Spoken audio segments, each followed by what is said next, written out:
에서 바벨론 사람들이 세운 왕이 바로 시드기야 왕입니다. 21년 동안 왕으로서 예루살렘에서 통치를 21세가 되어서 왕이 되어서 11년 동안을 통치한 왕이 바로 시드기야 왕입니다.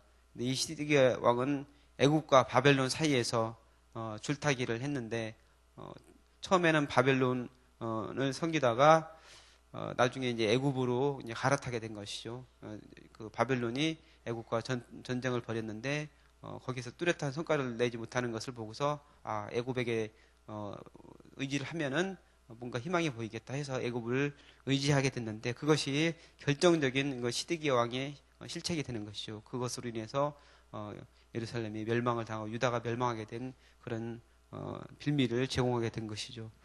그래서 어제 제가 리더의 중요성에 대해서 말했습니다. 그 한 나라 어떤 그룹이든지 거기를 지도하는 리더가 잘 서야 된다. 그 사람에 의해서 그 그룹과 그 나라의 운명이 결정되어질 수 있기 때문에 리더가 잘 세워져야 되고 그 사람을 위해서 기도해야 된다고 말했습니다. 그러면서 어제 선조와 이순신 장군에 대해서 얘기를 했는데 우리나라 선조는 참 여러 가지로 좋지 못한 그런 왕, 나쁜 왕의 그 표본으로 볼 수 있는데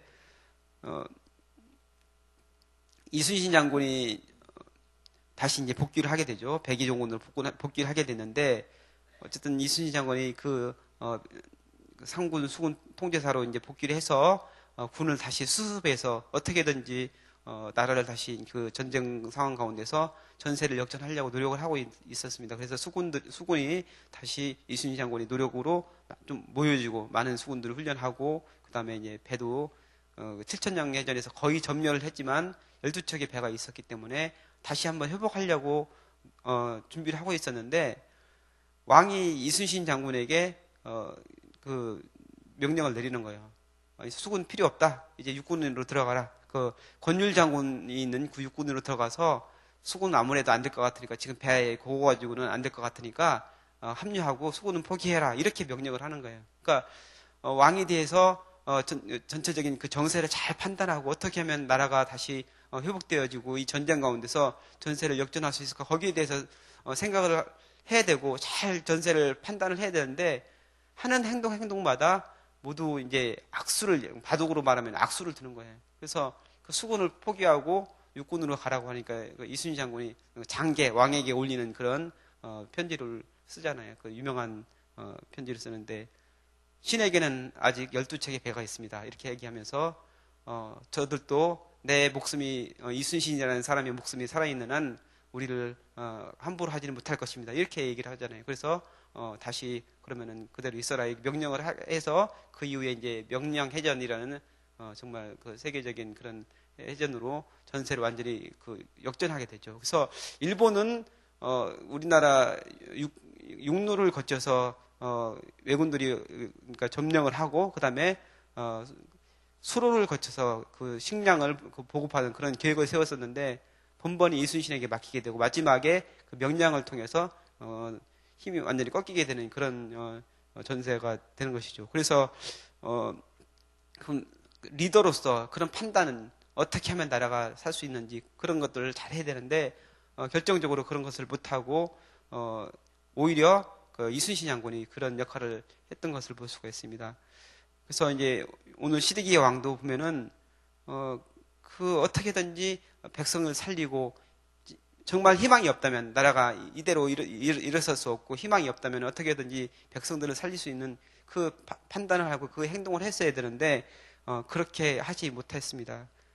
오늘 말씀에서 이제 시드기야 왕이 몰래 에레미야를 만나잖아요. 에레미야를 만나가지고 하나님께서 혹시 너에게 주신 말씀이 있느냐 하니까 똑같은 얘기를 하죠. 왕이 바벨론에게 항복을 하면은 왕도 살 것이요 그 다음에 이 백성들도 살게 될 것입니다. 왕의 목숨이 보존이 되고 바벨론이 와서 이 나라를 그 멸망시키지 않을 것입니다. 이렇게 얘기했는데 그 말에 대해서 이 왕이 믿음이 없는 거예요. 믿음도 없고 그 다음에 그 말씀에 대해서 순종하지 않는 것을 우리가 볼 수 있습니다. 그러니까 이 왕은 그냥 듣고 싶었던 거예요. 자기한테 혹시라도 좋은 얘기를 할까 거기에 대한 그런 듣고 싶은 마음이 있었던 것이고 그리고 앞날에 대한 불안함, 미래에 대한 그런 불안함으로 점쟁이를 찾아가는 그런 심정으로 예레미야를 만난 거예요. 그러니까 사울 왕이 나중에 하나님 앞에 버림을 받고서 그 막 절박한 심정으로 접신하는 여인을 찾아가잖아요. 그래서 예레미야 하나님의 사자를 만나는 그 마음이 그런 마음인 거예요. 지금은. 그러니까 뭐 정말 하나님 말씀에 내가 순종해서 그 말씀대로 내가 살아가겠다 이렇게 하는 것이 아니고 그냥 그런 마음으로 찾아간 것이죠. 그러니까 그 말씀 내가 진실되게 받아들이고 그 말씀대로 내가 순종해서 정말 이 나라와 이 민족을 내가 구원하리라 그런 생각이 있는 게 아닙니다. 시드기야가 여러 가지로 이제 문제점이 많지만 오늘 본문을 보면서 어떤 것이 문제가 되는지 살펴볼게요. 첫 번째로는 사람을 두려워야 했다는 거예요. 시드기야 왕은. 그래서 뭐 바벨론이 세운 왕이기 때문에 뭐 어떤 권력이라든지 그 신하들을 완전히 장악하지 못한 그런 것도 있었겠지만 휘둘리는 그 밑에 사람들에게 휘둘리는 그런 왕이었어요. 그러면서 그 사람들을 두려워하는 것이에요. 자기가 예레미야가 정말 하나님의 사자고 하나님 명령을 전하는 정말 진실된 선지자다. 그러면은 어떻게든지 보호해 줬어야 되는데 그렇게 하지 못하고 그냥 신하들이 데려가겠다니까 그렇게 해라. 너희들 가서 마음대로 해라. 그래가지고 진흙구덩이에 빠지게 하고 그다음에 그 죽는 처지까지 내버려뒀던 게 이제 시드기야 왕이잖아요. 그러니까 자기 이제 주관이고 자기 어떤 뚜렷한 그 신조가 있어야 되는데 신하들이 그렇게 하니까 거기에 대해서 두려워했기 때문에 예레미야를 내렸죠. 또한 그 하나님의 그런 형벌, 하나님께서 이제 지금 말씀하신 예레미야가 모든 성들이 다 불타고 예루살렘 성이 다 불타고 모든 여인들 왕궁에 있는 여인들이 다 붙잡혀 갈 것이다. 이렇게 분명히 얘기하고 있는데 그 형벌, 그 예루살렘이 초토화되고 이제 완전히 유다가 망하게 될 것이라는 그 말씀에 대한 그 두려움보다는 오히려 어떤 것이 두려워하냐면 오늘 말씀 보니까 먼저 잡혀간 갈대아인들이 나를 조롱하면 어떡하느냐. 이게 왕으로서 그거 생각할 게 아니죠. 무슨 어린애도 아니고 사람들이 나를 손가락질하면 어떻게 하느냐. 거기에 대해서 지금 두려움을 갖고 있는 것이에요. 그러니까 진정으로 나라를 걱정하고 백성들을 걱정하는 것이 아니고 자기가 이렇게 조롱을 받으면 어떡하지? 내가 체면이 그래도 내게 왕인데 나한테 사람들이 이렇게 대하면 어떡하지? 그런 마음을 가지고 있었다는 것이죠. 그래서 사람을 두려워했던 것이 바로 시드기야 왕입니다. 우리는 하나님을 두려워해야 됩니다. 성경 잠언 29장 25절 말씀에 사람을 두려워하면 올무에 걸리게 되거니와 여호와를 의지하는 자는 안전하리라 이런 말씀이 있습니다. 그래서 사람을 두려워하지 말고 하나님을 두려워하고 하나님을 의지해야 되는데 왜 그러냐면은 사람은 우리에게 할 수 있는 것, 최대한으로 할 수 있는 게 우리를 죽이는 것이잖아요. 하지만 하나님은 그 너머에 우리의 영혼까지도 지옥에서 멸할 수 있는 분이기 때문에 그 하나님을 두려워해야 된다고 성경에서는 말씀하고 있습니다. 하나님을 두려워야지 사람을 두려워하면 안 된다. 성경은 분명히 말씀하고 있습니다. 또한 시드기야 왕은 사람의 눈을 의식하면서 자기 체면과 자기 안위만을 생각했던 왕이 바로 시드기야 왕입니다. 그러니까 사람의 눈을 두려워하지. 그러니까 저 사람이 나를 어떻게 볼까? 저 사람이 나를 조롱하고 이런 거에 대해서만 생각했지 하나님께서 자기를 보고 어떻게 보고 계실까? 거기에 대해서는 생각을 하지 못했다는 왕이죠. 그러니까 신앙이 없는 사람이에요. 신앙이. 그러니까 요시야 왕이 성군으로서 이스라엘을 다시 부흥되게 하고 이스라엘을 종교개혁을 일으키면서 다시 세웠던 그런 왕인데 그런 요시야 왕에게서 이런 그 아들이 태어났는지를 모르겠어요. 어쨌든 시드기야 왕은 신앙이 없는 그런 사람이었습니다. 그래서 눈을 만드신 하나님께서 나를 보고 계신다는 거 이거는 생각하지 못하고 사람들이 나를 어떻게 볼까 요거에 대해서만 생각을 한 것이죠. 그래서 하나님께서 나를 지금 바라보고 계신다. 이게 코람데오라고 그러잖아요. 코람데오의 신앙. 하나님 앞에서 내가 하나님 앞에서 살아간다. 하나님 앞에서 신앙생활을 하고 있다. 이 믿음을 가지고 살아가는 것을 코람데오라고 하는데 요셉이 보디발 장군이 요셉을 유혹하잖아요. 요셉이 젊고 아름다웠기 때문에 보디발 장군이 아내가 요셉을 유혹하면서 나하고 동침하자 계속 하는데 요셉이 그때 뭐라고 합니까? 어찌 이 큰 악을 행하여서 하나님 앞에 득지하리요 이렇게 얘기하고 있습니다. 그러니까 하나님이 눈에 보이지는 않지만 하나님 앞에서 모든 사람들이 보이지 않고 너와 나 단둘이만 있으니까 어떤 일을 해도 된다고 이렇게 유혹을 하지만 하나님이 지금 보고 계신다. 이런 신앙, 이런 마음을 가지고 이런 믿음을 가지고 요셉이 생활했기 때문에 결국에는 하나님의 위대한 사람으로 이렇게 쓰임받는 요셉이 됐던 것입니다. 그래서 코람데오의 신앙을 가지고 살아가는 것이 정말 중요하다고 생각을 합니다. 또한 시드기야 왕은 백성에 대한 사랑이 없었습니다. 자기 자신의 안위와 그 영예와 이런 것들, 왕으로서의 자리, 지위 이런 것에만 관심이 있었지 백성들이 어떻게 될까? 만약에 내가 순종하지 않을 때 백성들이 어떻게 될까? 거기에 대해서는 관심이 없었던 그런 왕입니다. 그러니까 분명히 오늘 그 말씀하잖아요. 에레미야가 왕이 순종하지 않으면 이런 일이 벌어질 것입니다. 왕궁에 있는 모든 여인들이 잡혀갈 것입니다. 예루살렘 성이 다 불탈 것입니다. 모든 백성들이 많은 사람들이 죽게 되고 다 끌려갈 것입니다. 얘기하잖아요. 근데 그 백성들을 생각한다면은 정말 하나님의 선지자가 하나님의 사자가 정확하게 말씀하는데 거기에 대해서 순종하면서 그 백성들을 살릴 수 있는 그 길을 생각해야 되는데 자기 자신만 생각한 거예요. 백성들이 어떻게 되든 말든. 그게 리더로서 왕으로서 그렇게 할 행동은 아니었던 것이죠. 그리고 시드기야 왕은 하나님의 말씀에 대해서 믿음이 없고 순종하지 않았던 사람입니다. 말씀을 듣긴 듣는데 그냥 듣고서 거기서 끝나는 거. 거기에 대해서 순종할 마음이 전혀 없는 것이에요.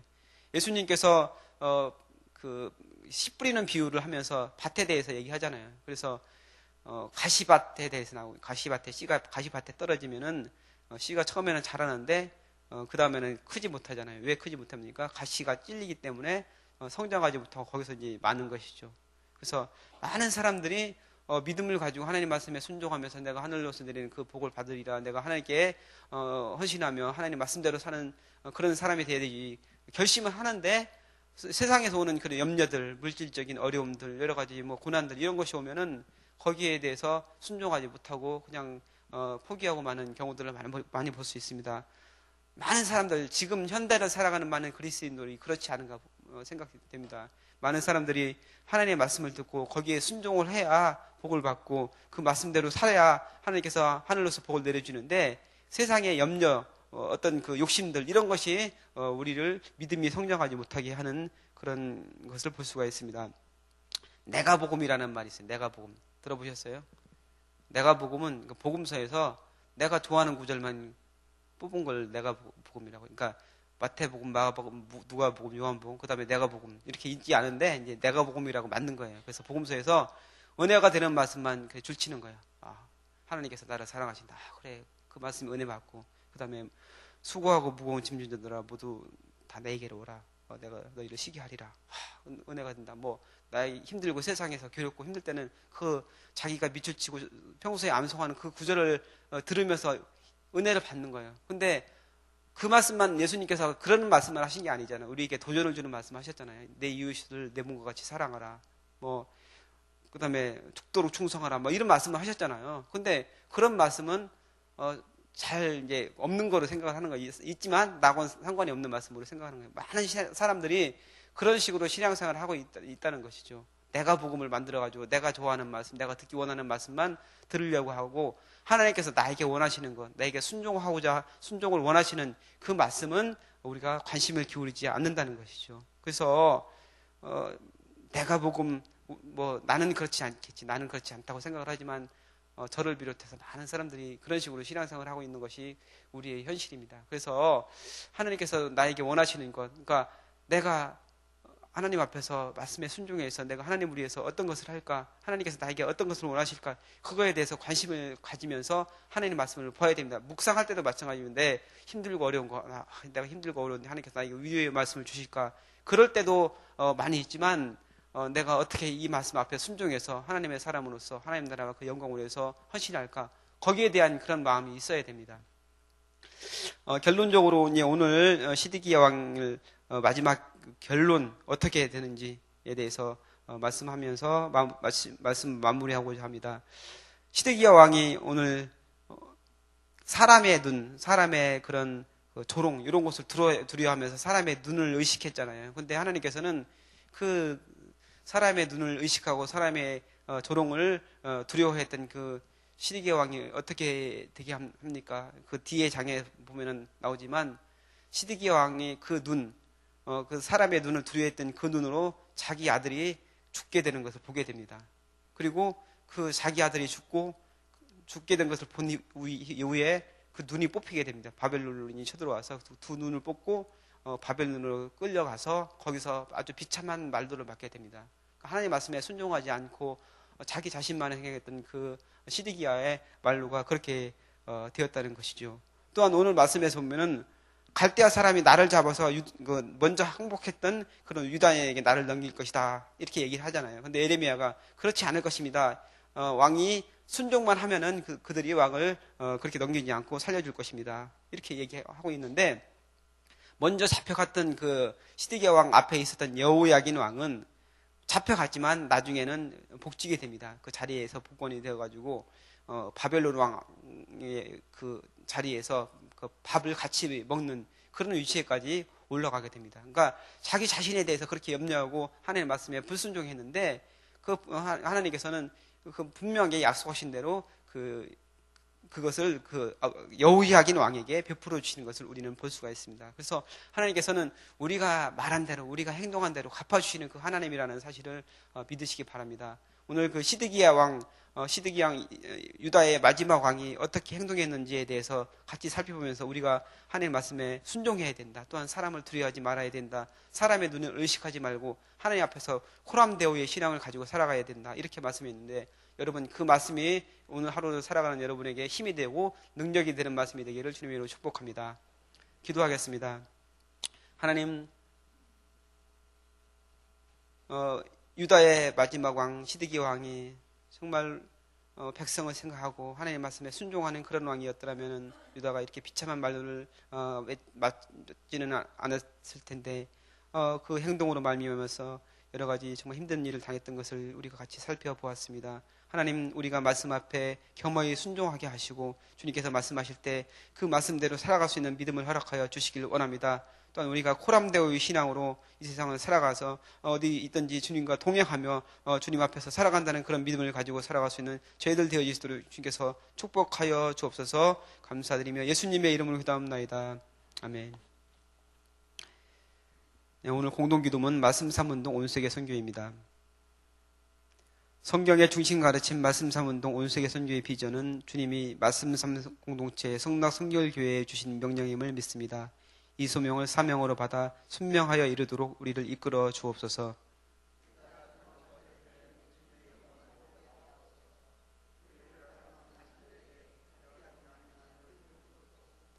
문제를 통찰하는 지혜와 한계를 넘어서는 용기를 주시며 하나님 나라를 위해 헌신하는 사람들을 보내주시어 거룩한 영적 부흥을 함께 누리고 나누게 하옵소서.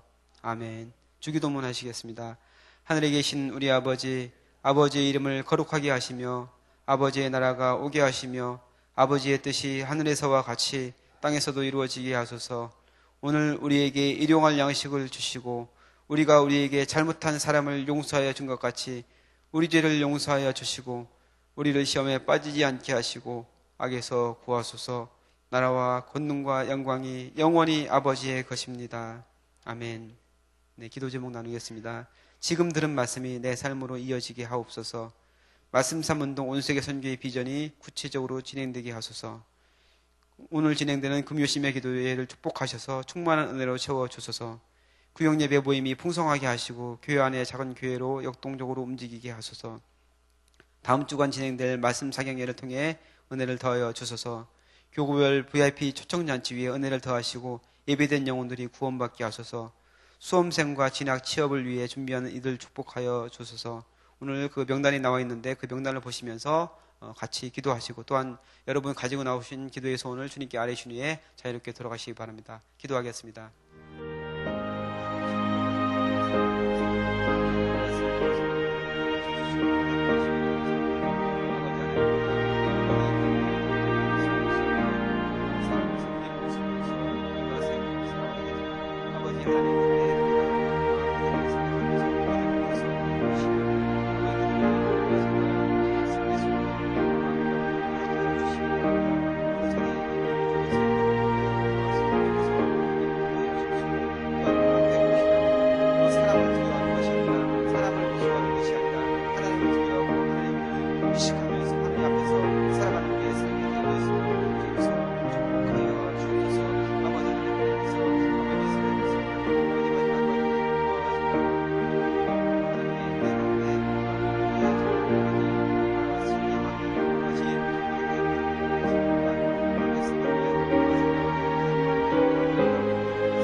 기대한 마음